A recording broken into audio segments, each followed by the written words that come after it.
The question is about your own intellectual trajectory, the development of your ideas, the main influence on them, your own interests, and the forces that shape those ideas.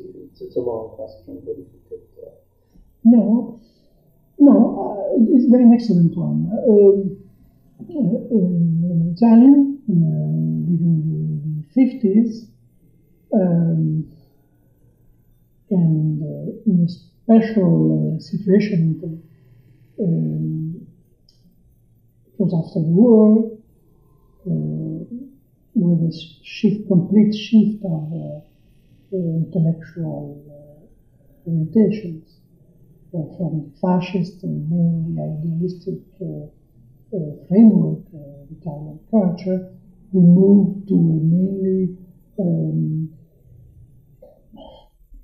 Marxist phraseology and with a great influence of Communist Party and with a large movement of ideas and extremely complex and conflictual transformation of the country. That was at the end of the 40s and the beginning of the 50s. When I moved to the University of Florence from my city, which is the same city of Fellini. Fellini is a close friend of my mother. I arrived in Florence and I studied in a university in which the ideological contrast between left and wing and right was very strong. And I was really impressed by the idea that I heard in the end of my studies of the possibility of materialistic gnoseology, if I can resume that. And if I give a bizarre explanation, I would say that for me, just after I finished my university studies, what was really important, it was the possibility of articulation between what we call in this period the superstructure and infrastructure, the idea of the material condition of life, and the superstructure, the cultural and ideological representation. This is the reason, because I was so impressed during the beginning of the 60s by Lévi-Strauss and structuralism. That kind of analysis offered apparently the possibility of articulation between infrastructure and superstructure, between the material conditions of knowledge and the form of knowledge, without reducing one to another. Sort of articulation of idealistic and materialistic point of view. When I met Barthes in Paris and Goldman, because I was a student of Barthes, student of Goldman at the same time, Goldman was highly impressed by Lukács in his sociology of literature, and Barthes was, we have to say that now, because everyone forgot that, was very impressed by Brecht. He was a student, a scholar, studying Brecht theater. And in this period, I was very impressed by this work. I translated in Italian a lot of work of Goldman and Barthes. But gradually, the work with Barthes was very bizarre, because Barthes is a sort of extraordinary, a great esprit de finesse, and probably not this kind of man. And I moved on Barthes' suggestion to work with Gramsci. Gramsci was giving in this period his work about semantic structure and semantics, and he was in the same time extremely close to people as Goldman. Goldman died, unfortunately, in this period, and he was no more influenced by the Lukács framework. I remember as a sort of crucial moment for me when I was in Paris with a grant of the Italian government when I finished the university, that I met in Goldman course Umberto Eco. And he was very young. There's a difference of 7 years between us, but we spent all our life together. He says sometimes that we have lunch more than with our respective wives. And I was impressed by it for brilliant mind. And when I went back from Paris to Italy, Florence, we worked together for a long time. But coming back to Paris, I was impressed in this period by the great quantity of work. I didn't meet Foucault in this period, but I know that people are working with him, and I have a lot of contact with young people working with Foucault, and I follow without pleasure a lot of Lacan courses. I remember that he asked me once, why you are following this course? Because I'm linguist and I'm interested. I said, the way we are transforming linguistic paradigm. Well, I continue to work with Fermat with a strong influence on my framework, which was social sciences, human sciences, we say, which is large in France. And in Italy, social sciences, a human background, you deserve knowledge in philosophy and literature. Well, this is for a distinction, because it's very important. Well, when I went back to Italy, and having a strong formation in my opinion in semiotics and Remas and in social and human sciences, I met Eco in Florence. I was assistant in the university in sociology, and Eco says, well, stop to do that and come with me. I will give lectures in aesthetics in the architectural department.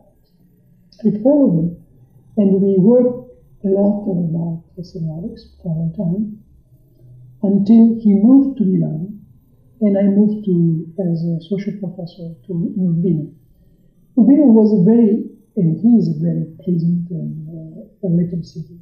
There are 8,000 students and 8,000 inhabitants, 1 to 1.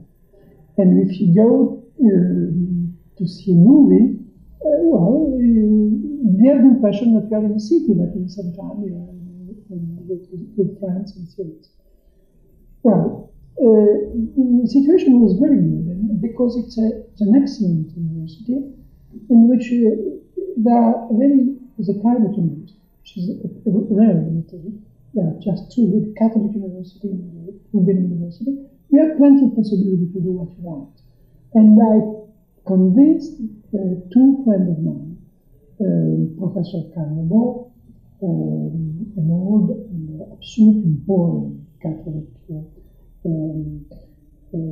absolutely boring Catholic writer, and an exceptional personality, Professor Paioni, older than me, but younger from the spiritual point of view, and to build up the Centro Semiotica Linguistica di Urbino. And we worked for a long time in this center, and we invited people from everywhere, and for 4 or 5 years, we worked so seriously, and we developed really a network of people, of research, of ideas, and Remas came back from Paris and stayed for a long time in Urbino, and we organized a good center with Richard Lotman, with Strauss and Bach, and so on, worked together for a very good period. Marianne, for the sake of the personalization, I was very in love with a so beautiful woman that will never leave the place also. But fortunately, for my future career, she lives with men largely better than I am, and this is the reason that helped me to move in the middle of 70s. In the middle of 70s, I spent some time in California, in San Diego, as a visiting professor. And I was in touch with the American culture. And I was impressed by the way in which, at the same time, my framework of formation, structuralism, Marxism, and psychoanalysis, and so on, was translated in a very different way. I worked very closely with Professor Jameson. And I was impressed by the way in which they translated everything. It was not, I didn't agree all the time. And possibly my relation with Jameson are more brilliant in this one. Right? Anyway, I was very impressed by the vital capacity of American culture to translate and to assume. But sometimes I was impressed also by the way in which they fast pass from a paradigm to another one. For example, I was in Cornell and they gave a lecture about Lacan, and I expressed some doubts about the way in which the paradigmatic concept of psychoanalysis were mixed with a certain kind of linguistics. And I said, well, that semiotics, for example, could be very useful for thinking about the language more than the usual paradigmatic feature of psychoanalysis, in which language is just a collection of words and metaphors. And, well, large part of the students left my course. Immediately they stand up and they left.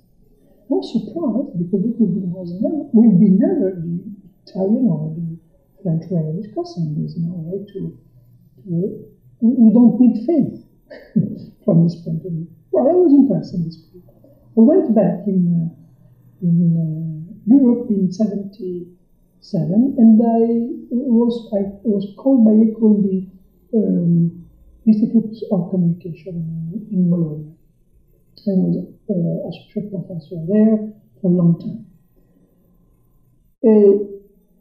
During this period, I met and I worked very closely with Italo Calvino. There is a reason for that, and you can find the reason described in the postface of the Castle or Cross of Destiny, the book Calvino. Calvino used tarots for combining the book, and he inspired and he quoted Calvino to a lecture I gave in Wien about the language of emblems and tarots, narrative combinations. Well, from this very period, I was very in touch with him. He was so interested in structural analysis of narrative and so on. And you'll find a lot of indication in his work. And he lives in Paris, and I come back practically all the time. Paris from Bologna is very close, so just extremely close, some hours of train. And I continue to be in touch with Mas and the group and with Calvino. And during this time, two things during my work in the semiotics happened. The first was in the same period, the terrorism in Italy, in the end of 70s and the beginning of 80s. And the second one was an earthquake in our call in University Life was the name of the rose written by Torino. Well, the two events are very always important from the theoretical point of view. I insist, theoretical, not just political. I spent so much time giving exams to my students in jail in somewhere another place that I was so intimately touched by these events in which you have people, friends killed and wounded and in prison or in exile and so on and so on. That this little event, which is finally so far now, touched me so much that I decided that it was not possible that what we do in semiotics was unuseful for that. the idea that I have political engagement and another part come back at home and work on your formal models was unbearable for me. And for Eco too, Eco began to write the name of the rose after the murder of Aldo Moro, the chief of the government. Well, come back to my work. Well, I decided to open a new space for my semantics, not just this formal description, but to take into account 2 points, three points, and 3 points that I continue to work on. The first one was not the idea of semiotics as a sort of gnoseology, a theory of knowledge, epistemological tools with inference, narrative, structure, and so on. But the idea that you use science in a very complex way, for example, for falsification and for secret. And the fact that you are not interested in evidence of science, but on falsification and secret, seems to me so important in this period that I work in a seminar about falsification, which was taken by the Italian police as a sort of subversive seminar, and which was exactly the contrary. I will try to persuade my students that the idea that you take a gun and kill was absolutely ridiculous. And then the complexity of modern society, capitalistic society, so on, was so great that the first thing we have to do is to know this complexity and to work inside this complexity. Not for this society of gains. This is another problem. The problem is to know the mechanism. Well, the second move of my work was on the problem of war. I say war in a very minimal sense, as a strategy.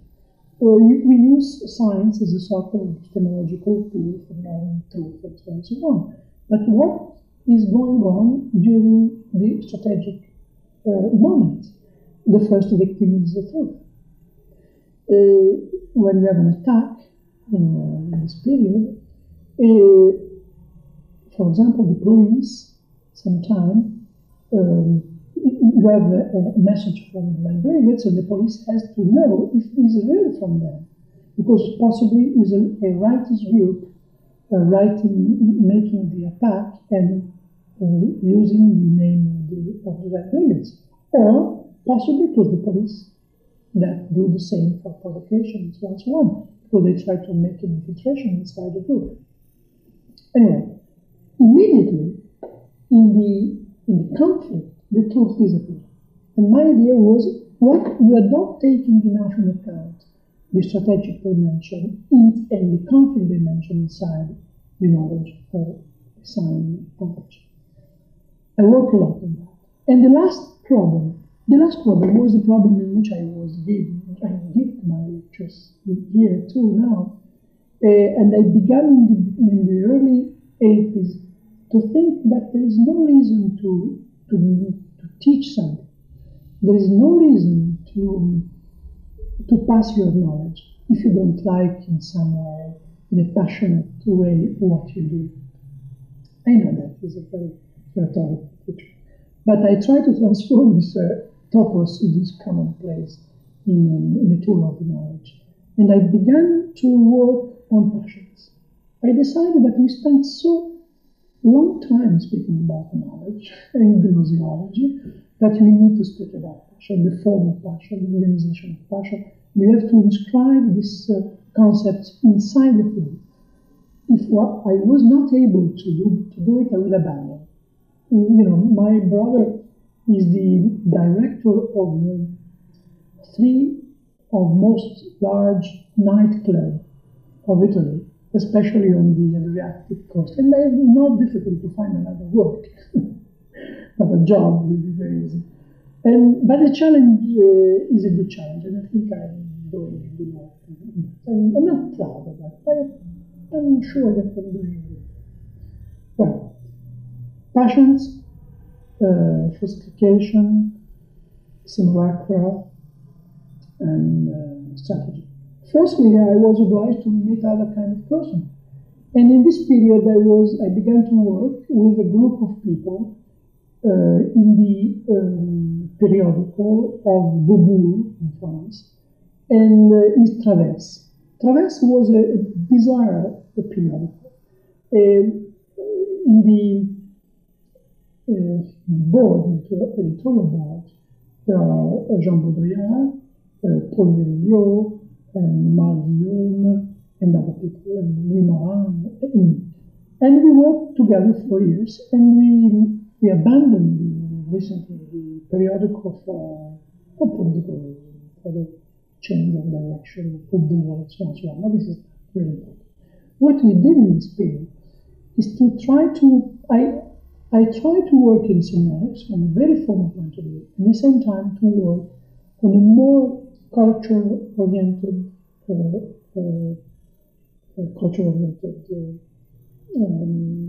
domain.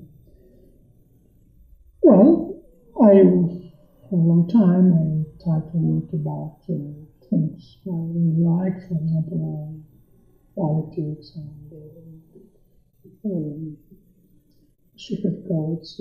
I wrote an article about double agents because there are, at the same time, question of falsification and strategy and so on and so on. The other problem in this period, I said in the beginning, there are also the eco movement towards narrative. It was a very important moment for us because eco moved because of the enormous success of the novel, in absolutely unexpected success. From Eco is a very direct person. I mean, I never built up something for success. He did what he knows.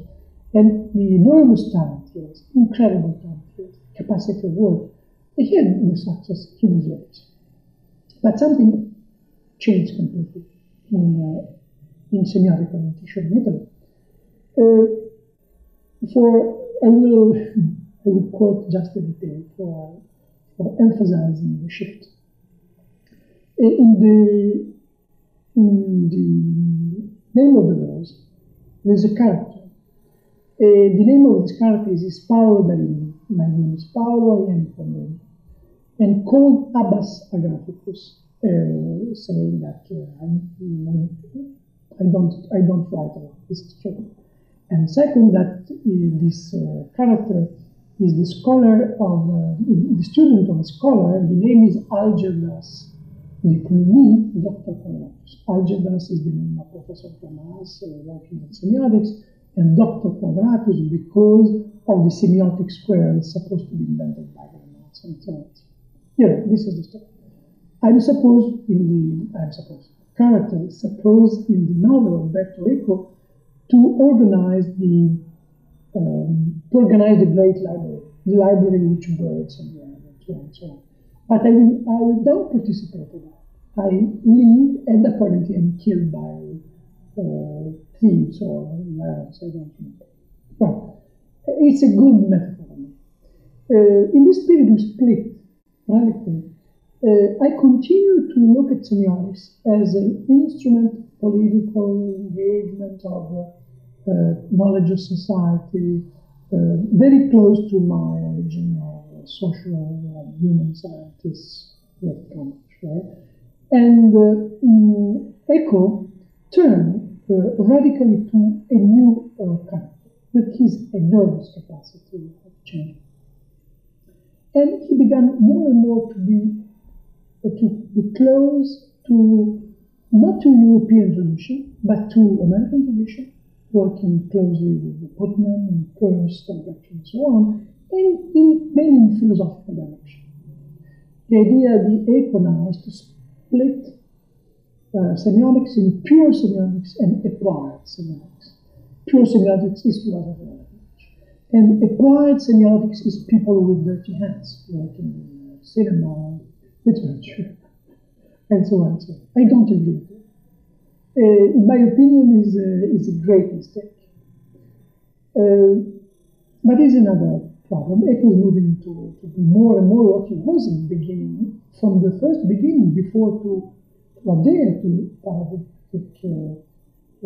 paradigm of semiotics, a philosopher, an aesthetician. Well, now we are working together, but in different directions. I left Bologna, I went to Palermo for full professor. I continued of philosophy and language. And I continued to work in Paris. In Paris, I work in the, paradoxically, I work in the Collège International de Philosophie, as an institution of the Department, National Department of Research, and I am director of the program. The Collège International de Philosophie is founded by Derrida, and one of the directors was a close friend of mine, is Jean-François Lyotard. I was very close to Lyotard. I've met him in the United States, in San Diego, and if you look in this book about Dick Ferrand, we discovered that when you have all the books in the bibliography, you can find Paulo Faber personal communication. Well, why I quote all the time other person, not me, speak about him, for two reasons. One is the necessity of academic modesty. And the second is the fact that, in my opinion, when you have to speak about you in your work, the coherence of what you say is inside what you say, your personality. But there is a strong necessity to think to yourself in what Barthes said once upon a time. He said, well, my preferred tree is palm. Why palm? It's because other trees arise and palms fall down. The idea that sometimes is amusing that you succeed your friends better you succeed yourself is what a good professor and have to do.